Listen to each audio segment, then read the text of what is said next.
सस्ते घरों की उम्मीद, बजट से पहले बड़ा प्लान तैयार। बिल्डर्स को 100% टैक्स छूट, नीति आयोग की अहम सिफारिश। होम लोन होगा आसान, सीमा दोगुनी करने का प्रस्ताव।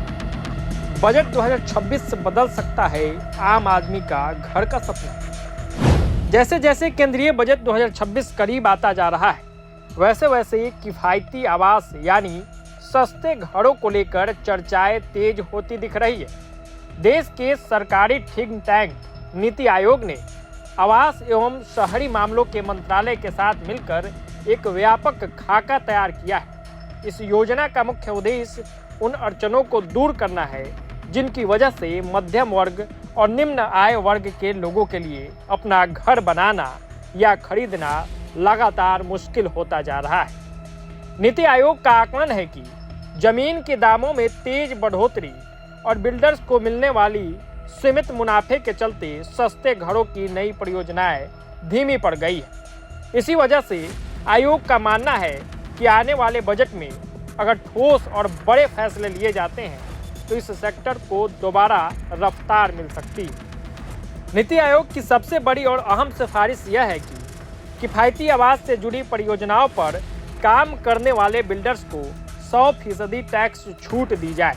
आयोग का तर्क है कि इससे निजी कंपनियों का भरोसा दोबारा इस सेक्टर में लौटेगा और वे बड़े पैमाने पर सस्ते घरों का निर्माण करेंगे। इसके साथ ही आयकर कानून की धारा 80 IBA को फिर से लागू करने की मांग भी की गई। यह प्रावधान साल 2016 से 2022 तक प्रभावी रहा था, जिसके तहत बिल्डर्स को टैक्स में बड़ी राहत मिलती है। अगर यह व्यवस्था दोबारा लागू होती है तो निर्माण लागत पर पड़ने वाला बोझ कम होगा और नए प्रोजेक्ट्स तेजी से शुरू होने की उम्मीद है। नीति आयोग ने केवल बिल्डर्स ही नहीं बल्कि घर खरीदने वालों को भी राहत देने के लिए सुझाव दिए हैं। आयोग का प्रस्ताव है कि सरकारी गारंटी वाले होम लोन योजना के तहत मौजूदा 20 लाख रुपए की सीमा को बढ़ाकर 40 लाख रुपया किया जाएगा। इससे आर्थिक रूप से कमजोर वर्ग और कम आय वाले परिवारों के लिए बैंक से होम लोन लेना कहीं ज़्यादा आसान हो सकेगा। इसके अलावा